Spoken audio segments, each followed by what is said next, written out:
Hello everybody, welcome to another video. Today we are talking about that one person that you hold in your mind. You might feel a little bit of resentment to them.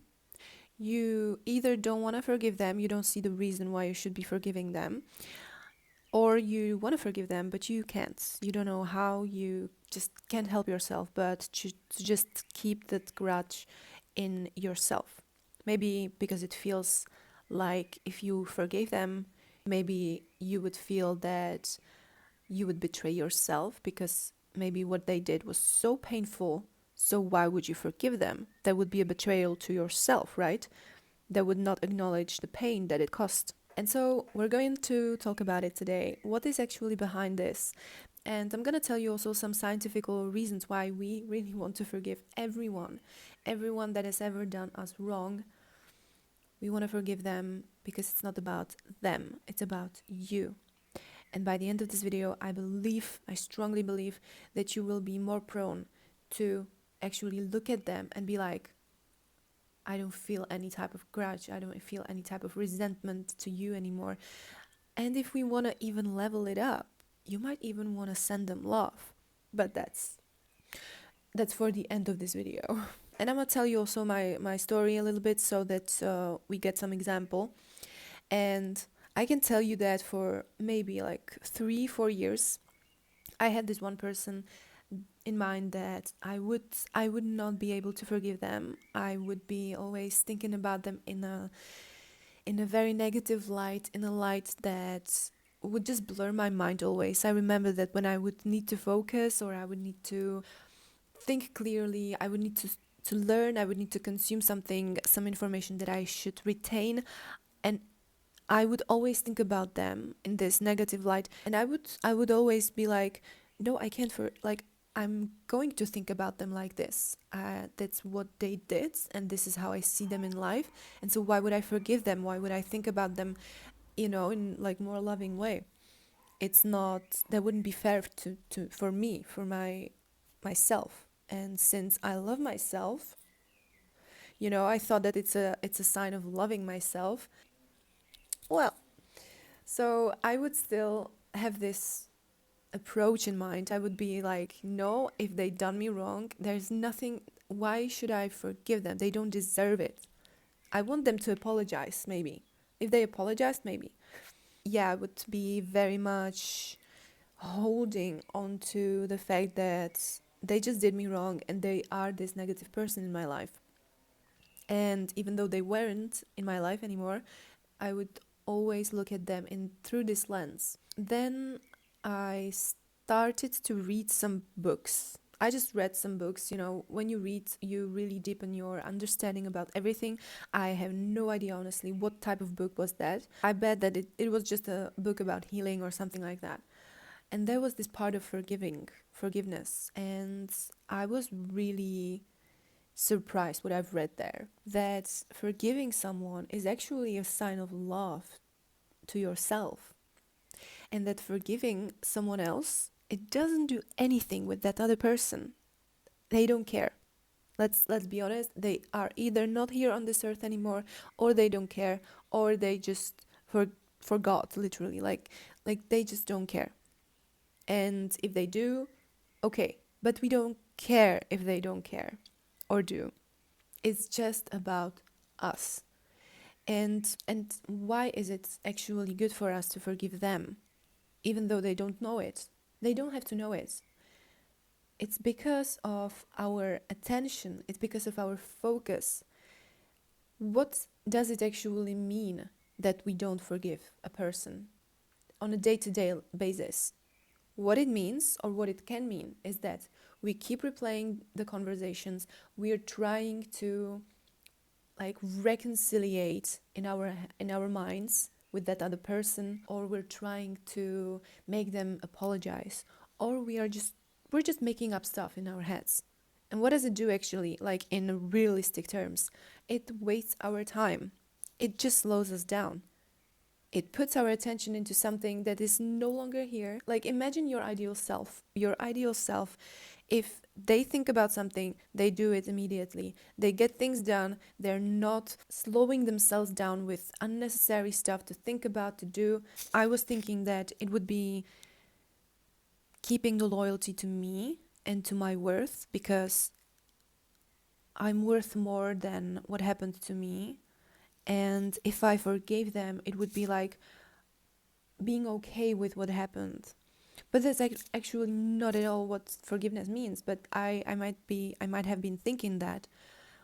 And also, what forgiveness actually is letting someone else control your life in a way.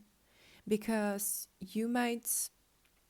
some of us can literally create a little identity out of that, a part of identity that is created from what happened externally, from what happened, from what other person did.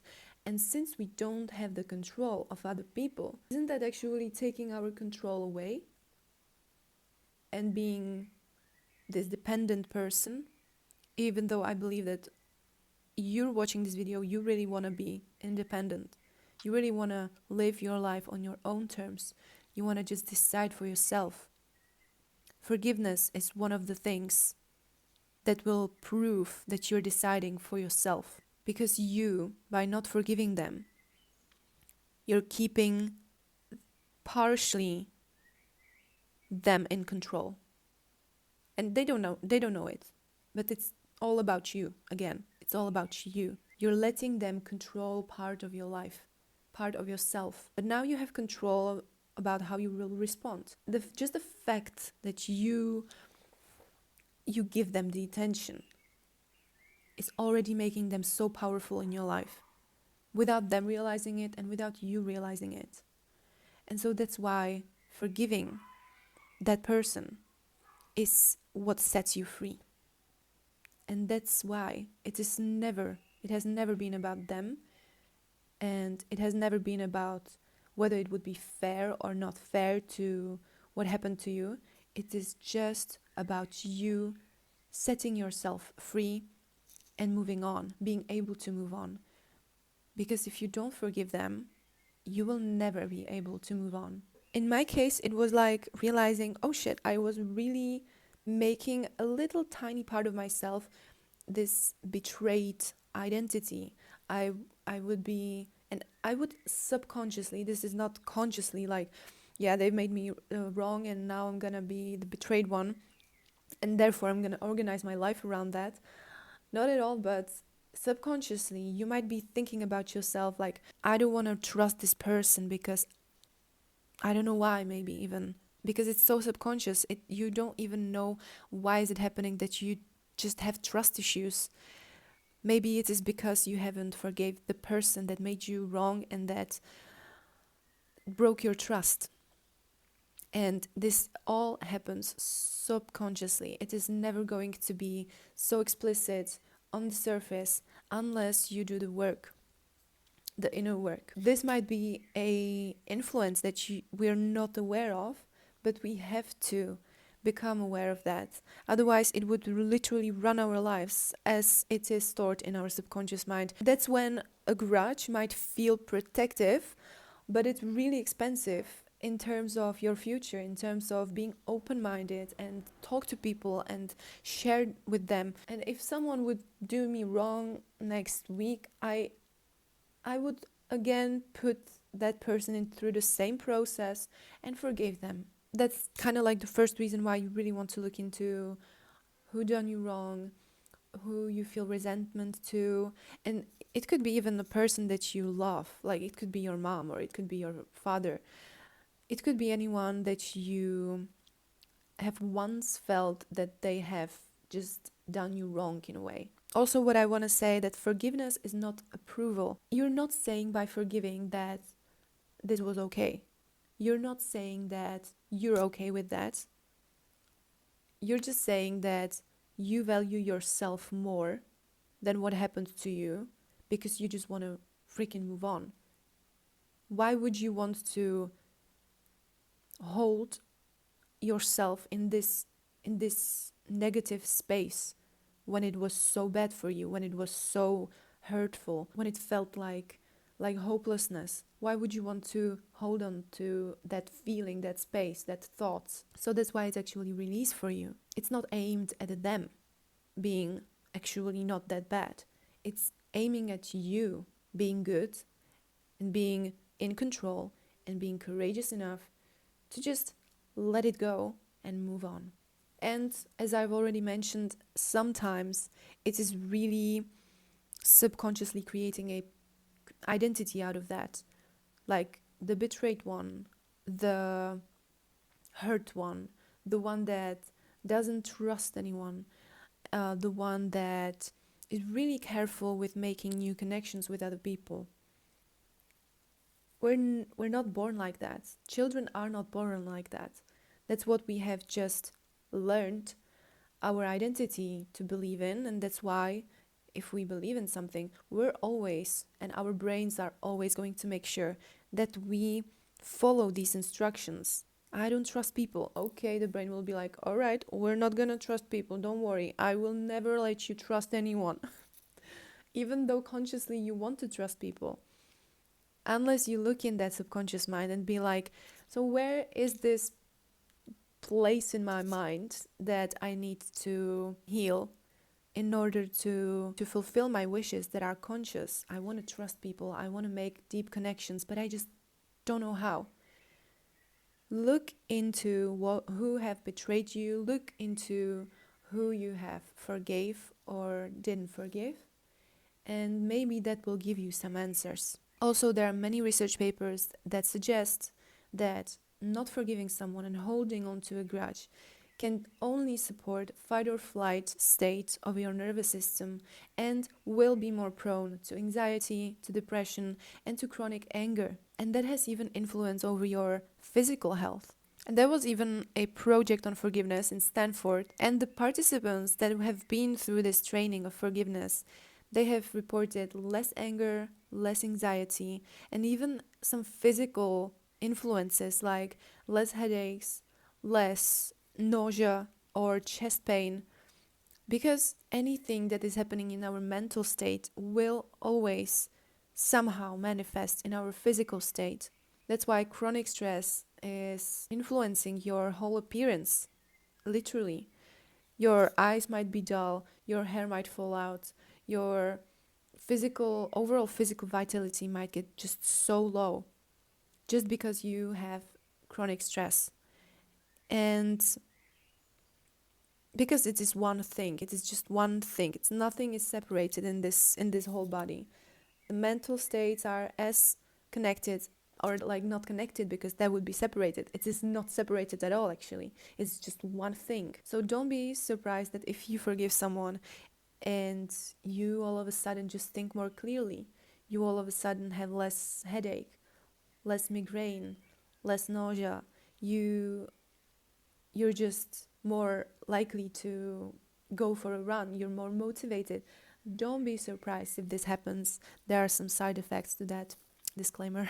And the last question is how you solve it, how I have solved it. Personally, I needed to understand what it costs me to be motivated enough to give myself the closure. Because what is this all about? It's about closure. It's about getting what you want. Usually we can imagine that we want them to apologize. Usually it is not possible, like in a physical realm. And what we also have to understand, maybe it is not the thing that we really would want and the thing that would really make us move on. We might be just thinking that, but maybe it is not, it would be not effective. Maybe. But we will never know. And that's the first step, I believe, to accept it. Like, this person will not probably say sorry. This person, I might never even see this person anymore, which in some cases is very needed. And you kind of want to be okay with it. Just say that to yourself and feel where you feel this, maybe like anger or anxiety or this resentment, and you want to accept it. You might accept it by realizing that you're better than what happens to you. You might also accept it by understanding them, which is kind of a paradox. You don't want to understand this person, but you, or at least in my case, this really happened to be super helpful to understand this person, because there are no bad people when they're born. Children in general are the purest form of soul. They're just like, they just want to seek joy, because that's what we are prone to do in the default mode. If we reset ourselves back in the state of a child, of a baby, we would just want to freaking find joy anywhere. We would just go into places and seek people that give us joy. We've never seen probably a child that would seek a parent that is always screaming on them.